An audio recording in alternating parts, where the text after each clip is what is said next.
Challenge-nya gimana Prilly dari sisi eksekutif produser ke penonton di Indonesia dari Sinemaku?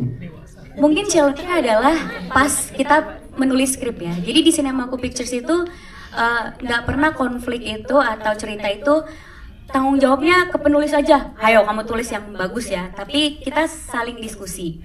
Nah mungkin karena saya sama Uma ini belum menikah, jadi kalau nulis konflik, ini bener gak sih di pernikahan kayak gini gitu kan. Jadi kita mau gak mau harus diskusi sama orang yang sudah menikah juga. Terus karena ini kita mengangkat sebuah penyakit, jadi kan kita harus konsul sama dokter. Kita juga mendekatkan diri dengan komunitas ALS juga, sampai kita bikin dokumenternya juga supaya kita paham betul apa sih yang benar, jangan sampai kita salah. Karena ini kan penyakit gitu ya, jangan sampai kita salah nulisnya. Jadi mungkin tantangannya itu menyamakan realita yang kita anggap benar ke konflik yang belum pernah kita hadapi di dunia nyata gitu. Nah terus Sinemaku Pictures itu kan kalau ngelihat penontonnya semuanya seumuran sama kita nih, Gen Z ini, ya kan Kak ya? Jadi bagaimana film ini walaupun secara cerita dewasa tapi bisa mewakili hati banyak orang, bisa mewakili hidup banyak orang, bisa mewakili hati para anak-anak, bisa mewakili hati ibu-ibu, bapak-bapak, teman-teman semuanya gitu. Itu susah loh buat aku yang Gen Z ini. Susah banget kan? Kayak gimana ya gitu ya? Sudah ada sentuhan-sentuhan kayak gitu. Susah gue jawabnya nih Prilly. Terima kasih kesempatannya semuanya. Assalamualaikum. Yang pastinya yang mau kita bahas kan bukan cuma soal ALS-nya aja, tapi bagaimana keluarga dihadapi sebuah masalah. Dan mungkin tadi gue kembali lagi untuk ngebahas ALS. Kita dalam proses penulisan skenarionya pun melalui riset yang cukup panjang, dan semua hasil syuting pun juga diasistensi oleh Yayasan ALS Indonesia. Terus juga kita diasistensi oleh dokter-dokter yang memang menangani pasien ALS, para caregiver, dan mungkin pasiennya langsung. Kita melakukan riset, kita melakukan diskusi, dan ya alhamdulillahnya semuanya sesuai dengan apa yang memang terjadi. Dan kalau kembali ke topik apa yang ingin disampaikan, pesan apa, mungkin tadi sih bagaimana keluarga menghadapi masalah, bagaimana kita semua sebagai boleh berkata yes. Iya, bagaimana kita sebagai beda suaranya. Kaget gua. Iya, bagaimana sebagai keluarga tuh bisa menghadapi masalah bersama-sama, karena masalah pasti selalu datang, tapi bagaimana kita keluar dari masalah itu bersama-sama sebagai keluarga. Yes. Wah, karena dia masalahnya banyak, jadi kayaknya dia cocok untuk megang film ini dengan banyaknya masalah di dalam ceritanya. Jadi bisa relate ya? Iya, karena coba mungkin pemainnya bisa bersaksi ya berapa kali Pak Reka datang ke set terus kayak terima kasih ya, gitu. Bener gak? Gitu, jadi emang Pak Reka menurut kami ya cocok, karena topik ini pun juga topik yang berat, topik yang harus punya relatability juga untuk membahasnya. Ya Pak Reka sudah Pak Reka ini bukan Gen Z kebetulan, Gen Zebot ya Pak. jadi ya dia lebih cocok lah untuk membahas topik mengenai keluarga, mengenai rumah tangga gitu. Ya sebenarnya menarik banget dalam proses pemilihannya, karena kita punya ini penyanyi dua generasi ya kayaknya ya, ada Raisa dan ada Nadine Amizah dengan lagu Bahasa Kalbu dan Berpayung Tuhan, yang pastinya kita berusaha untuk mewadahi, kita sebagai production house, kita ingin film-film kami bukan hanya bisa dinikmati untuk generasi kami, tapi ya generasi yang atas atau yang bawah pun juga bisa menikmati. Makanya dalam proses pemilihan soundtrack pun juga kita cari yang bisa dinikmati oleh semua umur, semua generasi gitu. Sebelumnya terima kasih semua udah datang hari ini di hari Kamis. Thank you so much udah datang. Jujur agak bingung awalnya, tapi sangat bersyukur karena didampingi sama mereka-mereka ini. Aku sih nggak pernah kebayang kalau melakukan posisi produser ini dengan orang lain, karena mereka bukan hanya let's say teman kerja, tapi juga udah aku anggap sebagai keluarga. Umay, Prilly, apa? Boleh, gak apa-apa, lu gue kasih. jadi keluarga minjem duit doang ya?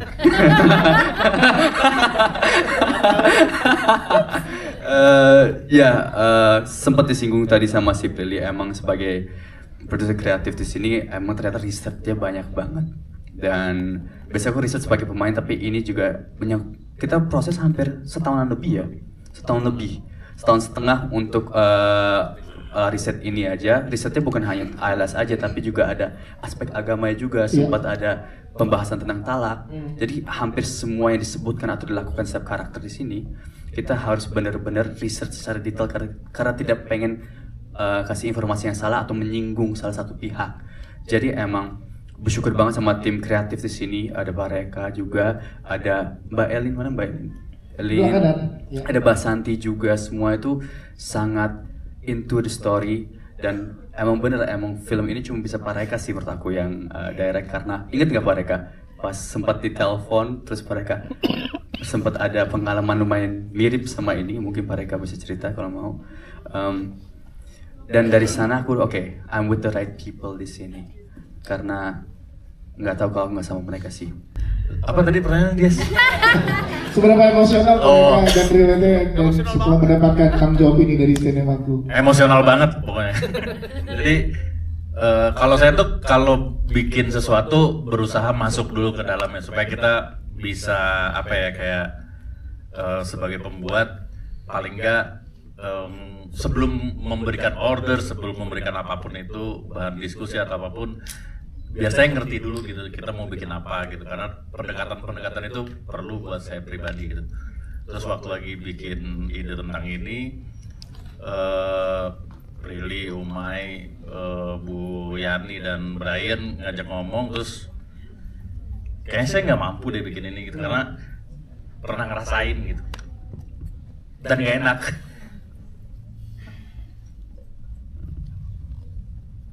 Pokoknya kan membuat Pak Reka ini begitu masih berasa dan emosionalnya sebagai sutradara. Ya kayak enak aja lah, males untuk diingat. Ya, nyaman Pak Reka untuk men-sharing ini ke kita, tapi terima kasih, ini adalah hasil yang luar biasa. Tepuk tangan sekali lagi buat Pak Reka, teman-teman. Nanti kita bercerita lagi Pak Reka setelah lebih enakan lagi, karena memang ini emosional banget ya Pak Reka buat Pak Reka. Dan berarti Pak Reka ngobrol ke teman-teman cast pada saat itu gimana? Boleh diceritakan treatment yang diberikan oleh Pak Reka? Panjang sih prosesnya waktu lagi itu sama teman-teman aktor ini.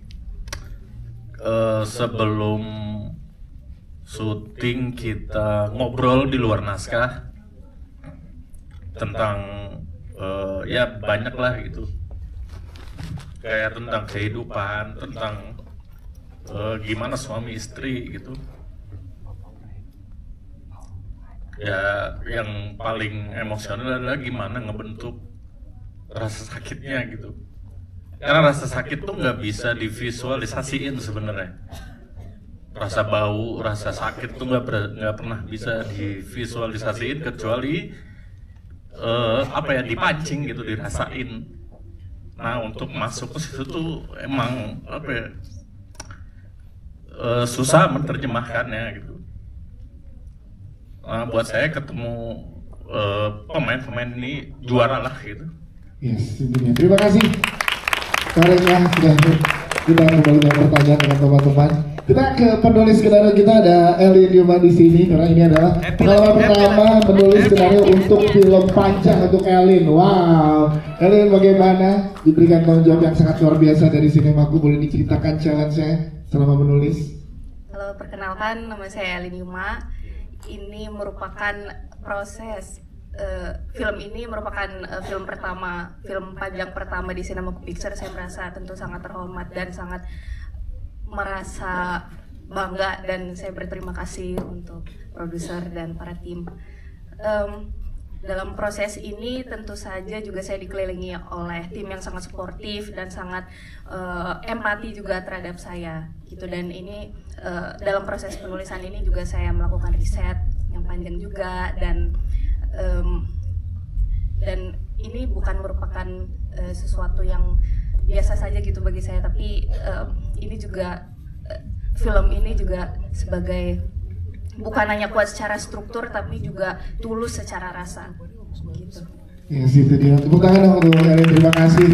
Kita ke jajaran cast sekarang, kita akan lihat dari sudut pandang jajaran cast ke Mas Vino G. Bastian yang sudah ada di sini juga. Mas Vino, teman-teman Video Friends juga pengen dengar cerita dari Mas Vino bagaimana saat diberikan tanggung jawab ini sebagai harga dari Cinemaku Pictures. Gimana Mas Vino, boleh ya, Assalamualaikum warahmatullahi wabarakatuh.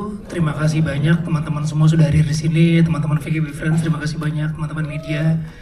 Kesempatan ini saya mengucapkan terima kasih banyak untuk Cinemaku Pictures, untuk Ibu Yani, untuk Umay, untuk Prilly, Pak Reka, Brian, Elin, dan semua yang terlibat di film ini, termasuk teman-teman cast, karena tanpa kerjasama yang luar biasa film ini kayaknya agak berat sih memang. Tapi mereka semua membuat film ini menjadi apa ya? Menjadi bebannya itu lebih mudah buat saya gitu. Kalau ngomongin soal harga, film ini sebetulnya bercerita tentang keluarga tanpa mengesampingkan peran seorang istri yang sangat luar biasa. Harga seorang laki-laki yang idealisnya itu ya dia pengen menjadi sebuah kepala rumah tangga, imam, ayah, suami, rata-rata gitu kan ya. Seperti saya juga gitu, sebagai saya kepala rumah tangga, saya pengennya keluarga saya senang, keluarga saya happy, keluarga saya makannya tercukupi, sekolah anak saya bisa lancar dan semuanya. Itu kan idealnya seperti itu, tapi melakukannya itu kan gak semudah itu gitu. Dan selalu yang kita dengung-dengungkan laki-laki itu adalah gue pengen istri gue seneng, anak gue sekolah pinter, keluarganya harmonis, idealnya seperti itu. Tapi ternyata melakukan itu tidak semudah itu gitu. Kalau support systemnya nggak berjalan ya nggak akan jadi seperti itu gitu. Tapi yang menjadi menarik adalah bukan soal masalah yang dibebankan ke dalam keluarga ini, bukan ujian yang diberikan oleh Tuhan di rumah tangga ini lewat sebuah penyakit. Tapi yang menarik dalam film ini adalah bagaimana keluarga kecil ini menghadapi itu gitu. Bagaimana keluarga kecil ini melewati itu, memperjuangkan itu sampai pada titik terakhir kekuatan mereka adalah sebuah doa. Dan ini banyak sekali dialami oleh banyak keluarga di Indonesia, makanya film ini inspired by true events karena memang benar-benar banyak sekali yang mengalami ini. Dan buat saya ini sebuah film yang sederhana tapi punya sisi yang sangat powerful banget. Dan saya nggak bisa cerita terlalu banyak, tapi mudah-mudahan dari trailer yang kami kasih ini bisa membuat sebuah cerita baru, tontonan baru, ide baru, atau enggak sebuah tema baru yang diangkat yang mungkin belum pernah diangkat di film Indonesia sebelumnya. Yes. Dan di film ini juga akhirnya kembali bersama dengan Nirina Zubir setelah 20 tahun ya berarti reuni ya, luar biasa. Nah itu gimana saat tahu ternyata oke, bersama dengan Nirina nih di film ini? Ternyata dia masih kayak dulu ya. Masih seperti anak-anak. Tapi udah dalam format yang lebih dewasa kita berdua ya. Format yang luar biasa. Dewasa EKE itu. Dulu kita belum ngebayangin punya anak, bayangin berumah tangga aja belum gitu kan. Terus sekarang dipertemukan, dan kebetulan pertemukannya di Cinemaku yang biasanya ngangkat film seperti Prilly bilang di Gen Z apa dan sebagainya. Dan sekarang ini temanya dewasa ya, bukan tua ya. Yes, dewasa. Temanya lebih dewasa. Temanya lebih dewasa. Dan ternyata dalam banget. Pertama kali dikasih tahu bermain dengan sama Nirina, temanya seperti ini. Dan ide ini tercetus waktu itu Brian sempat cerita di Makkah ya? Di mana sih? Madinah. Oh, di Madinah gitu. Buat saya ini kayaknya ada satu benang merah yang penting banget gitu di film ini. Dan tema penyakit yang diangkat pun di sini juga buat saya ini sesuatu yang luar biasa banget. Ketika saya mendengar kata-kata ALS gitu, ya biasa aja. Tapi begitu saya masuk ke dalam dunianya itu, begitu saya riset, begitu saya menghadiri seminar, begitu bertemu dengan pejuang-pejuang ALS, semuanya berubah. Dan itu yang buat film ini menjadi menjadi kekuatan yang lain yang mau ditawarkan lewat film ini. Vino G. Bastian, terima kasih Mas Vino. Kita ke Nirina Zubir, kita pengen tahu juga dari sisi sang istrinya seperti apa saat menyelami karakter ini. Apa hal yang paling berat untuk dibawa ke dalam emosi untuk memerankan karakter Hanggi ini? Karena silakan. Biasa, kita kalau wanita di rumah tangga gitu kan, berusaha untuk menjadi tiang rumah tangga, pemersatu keluarga gitu. Jadi kayak everything is fine, gak apa-apa, suami bekerja di luar gak apa-apa, yang penting semua yang di rumah saya yang handle gitu. Bahkan sometimes saking kita nggak handle sesemuanya yang di rumah, kita malah kadang-kadang suka lupa sama diri kita sendiri, lupa dengan seharusnya kita juga bisa bahagia gitu loh. Tapi dalam hal normal aja, maksudnya seperti yang keseharian biasa aja, kita suka lupa sama hal kayak gitu. Ditambah lagi menjadi seorang caregiver dari pejuang ALS itu berkali-kali lipat ya. Jadi benar-benar kayak kita tidak mau terlihatan kita rapuh, kita mau kelihatan kita kuat, tapi kita manusia biasa yang kita ke toilet kita nangis gitu di depan anak, everything is fine, gak apa-apa kok gitu. Bahkan kita membiarkan anak kita menangis supaya dia mengeluarkan rasa, tapi kita gimana caranya tuh kayak gak mau kelihatan rapuh gitu di depan anak, tapi kita sendiri kan hancur gitu loh, mengetahui bahwa suami kita sedang menghadapi sesuatu yang kita tahu saat ini obatnya aja belum ada. ALS ini bahkan untuk beberapa dokter masih belum bisa mendiagnosa secara langsung. Jadi kalau kita ke dokter kita ngecek kamu ALS, enggak, itu melalui beberapa tahap gitu loh. Dan di sini bahkan jadi bukan hanya mengenai penyakitnya saja, tapi juga penyakit yang terjadi di dalam rumah tangga, yaitu keretakan komunikasi, di mana suami berjuang sendiri, istri berjuang sendiri dengan segala macam cobaannya, tapi ternyata yang kita lupakan adalah komunikasinya gitu loh. Nah itu yang susah adalah pada saat kita kayak mencoba memainkan kita kuat, padahal kita lemah, kita manusia bisa. Nah itu susah banget, apalagi kayak nggak apa-apa, tapi dalam hati kita hancur gitu. Nggak apa-apa, nggak boleh nangis, nggak boleh apa, tapi kayak mata kita kan nggak bisa bohong ya gitu. Tapi nggak pengen gitu kelihatan. And for me, untuk karakter Hanggini, bahkan seorang Nirina Zubir juga belajar dari Hanggini untuk bagaimana caranya. Dan bukan hanya Hanggini, para caregiver, salut saya kepada para caregiver semua, yaitu belajarnya untuk semoga makanya bukan hanya untuk Nirina efeknya juga, tapi kepada teman-teman yang sedang menonton juga nanti bisa mempelajari hal-hal yang seperti ini. It's apa ya? It's painfully beautiful gitu loh. Wow, luar biasa Nirina Zubir. Tapi kita juga pengen tahu jawaban dari karena gimana kira dikembalikan bersama lagi, reuni kembali dari Sinemaku bersama dengan Mas Vino. Kalau dari Nirina gimana? Wah, ketemu sama Vino. Wah, ini ya, sama Vino. Masukin. Bersama Vino tuh brutal ya Mas ya. Kita lagi reading nih, tar dulu nih, nggak bisa nih, ini gimana kalau gini. Jadi Nah suka kalau misalnya kita membedah sebuah skenario dari direkturnya, dari pemainnya, semua itu memberi masukan gitu loh. Bahkan buat teman Nirina 2 orang ini mana Meta Dinina ya gitu, teman saya itu kita juga nggak pernah gitu. Tar dulu nih, kalau persahabatan tuh kayak gimana sih, gini nggak mungkin lah gue ngomong kayak tapi mungkin aja gitu.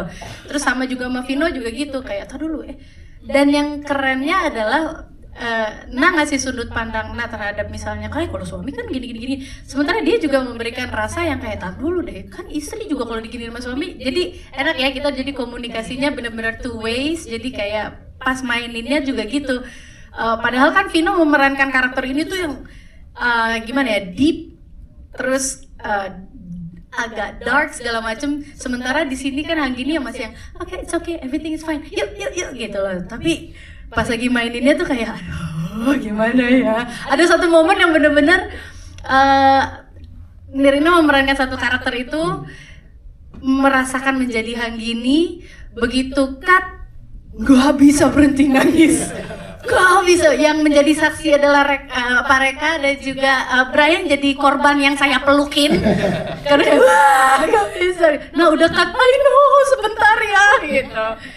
Semoga pokoknya rasa itu bisa nyampe nanti ke para penonton, karena sekali lagi salut saya, respect saya semua kepada caregiver. Ya, terima kasih Nirina Zubir. Kita juga ke Nay Silamirna di sini, karena tadi dilihat dari trailernya kayaknya ada yang belum kelar, tapi kita belum tahu apa karena baru di-spill sangat sedikit gitu ya. Tapi konflik apa sih yang dihadapi oleh Dr. Marisa sendiri gitu, silakan. Oke, jadi di sini Marisa adalah mantan pacarnya Arga. Marisa mantan pacar yang punya urusan atau berat secara emosi yang belum selesai sampai sekarang. Nah, di sini kan bertindak sebagai dokternya Arga, dokter paliatif. Jadi dokter yang bukan hanya mengurusi atau bantu Arga untuk bikin appointment atau ngurusin fisik atau sakitnya Arga, tapi juga bantu Arga secara emosional. Kan ada istrinya. Nah, itu juga yang jadi masalah di sini. Karena jadi dokter yang berperan jadi dokter yang juga mantannya Arga gitu. Nah, dari situlah akar permasalahan yang sangat hebat antara Arga dan Hanggini timbul gitu. Nah, gimana pada saat meriset untuk jadi dokter di sini? Aduh, kita tuh aku, Kak Vino sama Prilly sama Pak Reka juga ya, kita pernah datang ke komunitas penyintas ALS gitu. Jadi di sana ngelihat bagaimana penyintas itu struggle dan bagaimana para caregivernya juga kesulitan pastinya ya gitu. Nah, di situ aku juga ngobrol sama dokter yang bertindak sebagai dokter paliatif. Jadi banyak ngobrol lah di situ dan ada riset juga yang lain. Gitu. Terima kasih, tepuk tangan untuk Nai sebagainya. Kita ke Anantia Kirana. Anantia, ada Anavers juga di sini, mana Anavers? Oh, hadir. Yang selalu mensupport film-film dari Anantia Kirana. Sebagai nama kita pengen tahu bagaimana Anantia diberikan tanggung jawab yang sangat luar biasa dari Sinemaku, kepercayaan untuk kamu nih. Boleh ceritakan nanti konflik karakter kamu seperti apa? Katanya kita dengar sering ini ya, berdiskusi karakter dengan Kak Brian Lumani katanya. Terima kasih. Silakan Anantia. Ya, sebelumnya terima kasih banyak kepada Sinemaku karena bergabung di proyek ini adalah suatu hal yang sangat membanggakan buat aku. Benar, serius. Karena case-case-nya sangat keren sekali dan aku sangat belajar banyak banget dari Om Vino, Tante Nirina, Bunda Nai. Semuanya aku sangat bangga sekali bisa terlibat di proyek ini. Keseruan di lokasi syuting seperti apa sih, kita pengen tahu deh, karena kan kamu seru banget. Seru kan? Paling seru dia sih kayaknya ya. Karena maksudnya kan kita kayak bondingnya gimana gitu, ngejaga bonding. Bonding banget. Kan kakak-kakak gitu yang ada di sini kan kakak-kakak kamu nih ya nanti ya. Kita pengen tahu kamu nge-build bondingnya gimana dengan kakak-kakak yang ada di sini. Sama kakak Brian gimana? Kakak-kakak ya, kakak-kakak produser. Gitu. Boleh ceritakan gimana keseruan di tempat syuting? Jujur seru banget.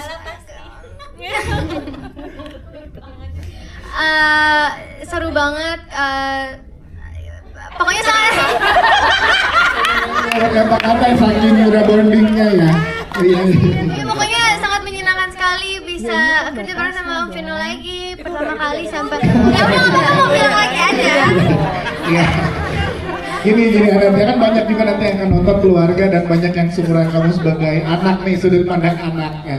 Nah, ada yang pelajaran apa yang kamu dapatkan dari sudut pandang anak?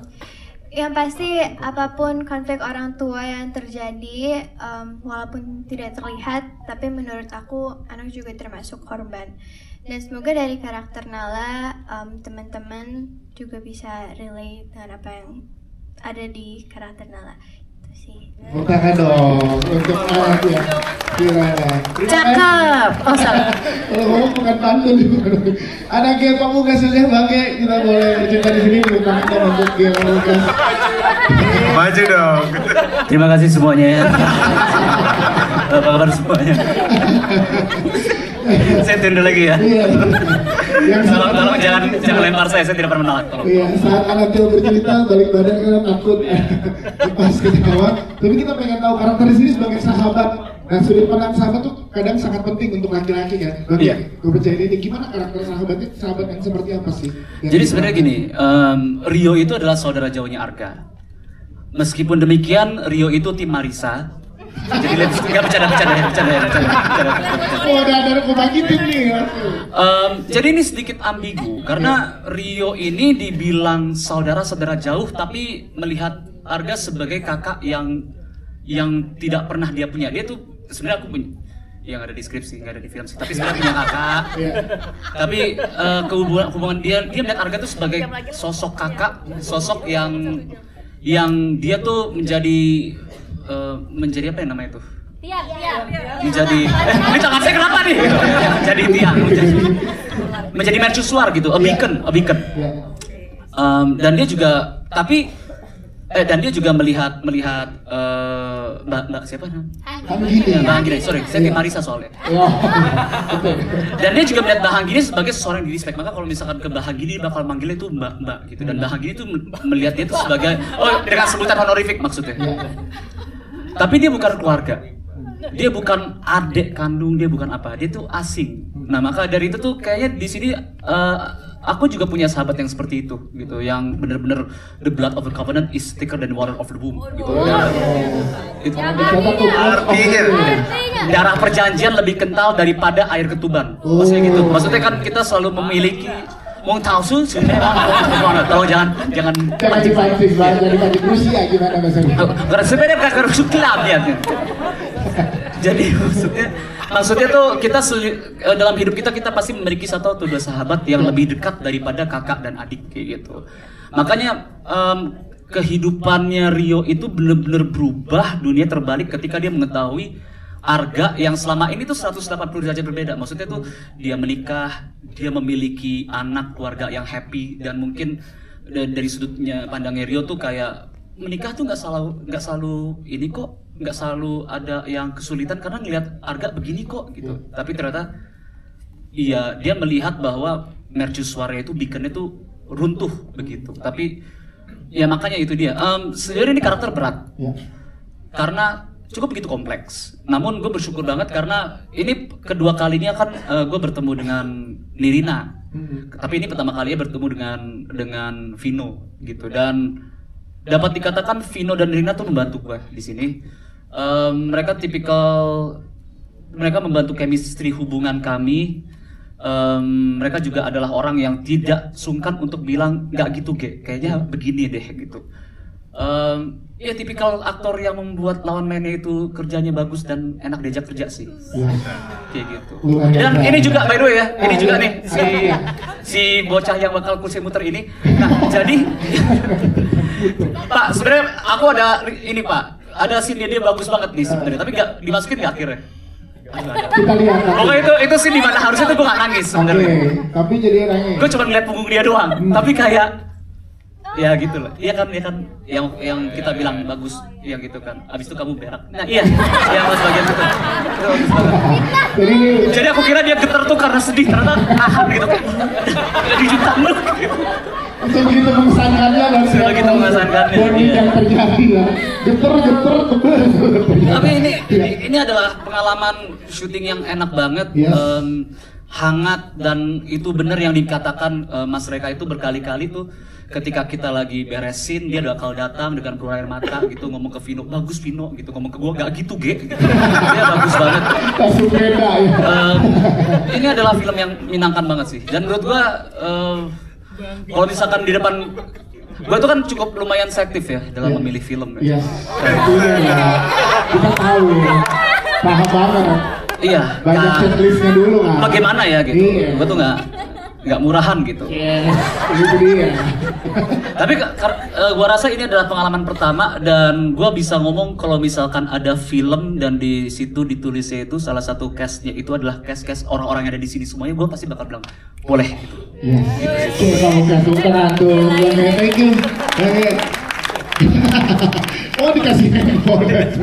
Baik, kita juga punya tindakannya Dewi dan juga Enolerian di sini juga sebagai sahabat. Kan tadi kan dari sisi sahabatnya Mas Vino gitu ya, sebagai suami, nah ini istri. Kita pengen tahu kalau dari kalian sahabat yang seperti apa gitu. Kita pengen tahu dari tindakannya Dewi dulu, silakan. Sweet. Kamu duluan deh, Harus ya. Maaf yang lebih legenda living legend Indonesia.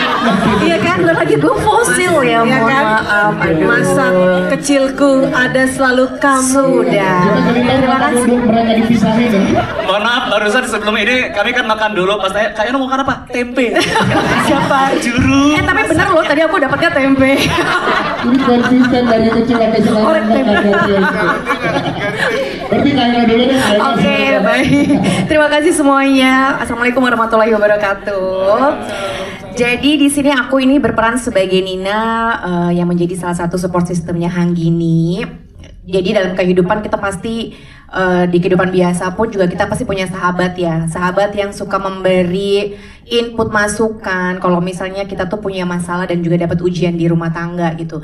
Dan semakin kesini, semakin dewasa, semakin matang kehidupan kita pasti semakin berkurang kan, circle persahabatan. Nah begitu pun juga dengan Hanggini. Jadi di sini Nina dan juga Meta itu ada di kehidupan Hanggini yang selalu memberi insight. Kalau aku perannya sebagai Nina ini alhamdulillah 100% persis banget kayak aku. Sama banget. Alhamdulillah banget gitu, yang soleha, yang bijaksana, yang adem ayem. Tahu kan kalau misalnya lihat aku gimana kelihatannya? Adem kan, kayak deket sama pintu surga gitu. Masya Allah ya.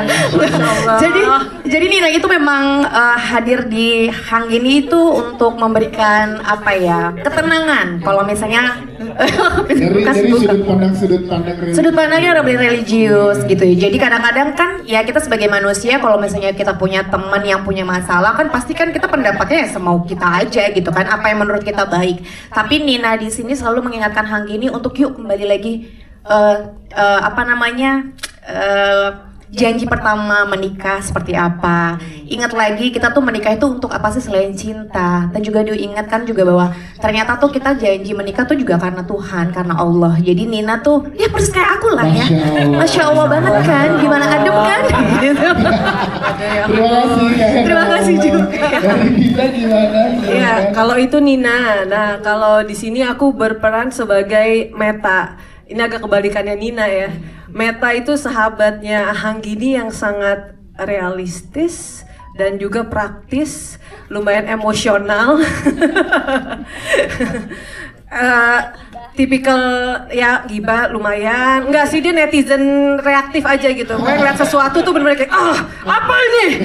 Tidak benar gitu. Jadi sisi yang lebih menggebu-gebu di sisi sahabatnya Hanggini gitu. Dia selalu berusaha untuk membela apa yang menurut dia benar, belum tentu benar buat Hanggini gitu. Jadi kalau misalnya Nina tuh tipe sahabatnya yang mungkin kalau ngeliat ada permasalahan di rumah tangganya Arga dan Hanggini, dia bakal oke, kita samperin aja jambak gitu. Lebih ke gitu.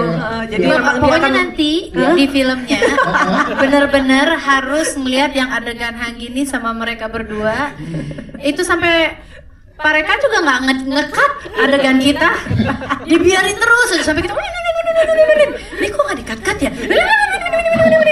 beneran ini, terus di belakang cuma ya dia ketawa. Untuk menikmati karena segitu bondingnya sebagai sahabat. Betul. Dan dia setiap adegan kita bertiga itu Pak Reka selalu jadi Pak RT. Jadi dia datangnya bukannya nangis, assalamualaikum gitu.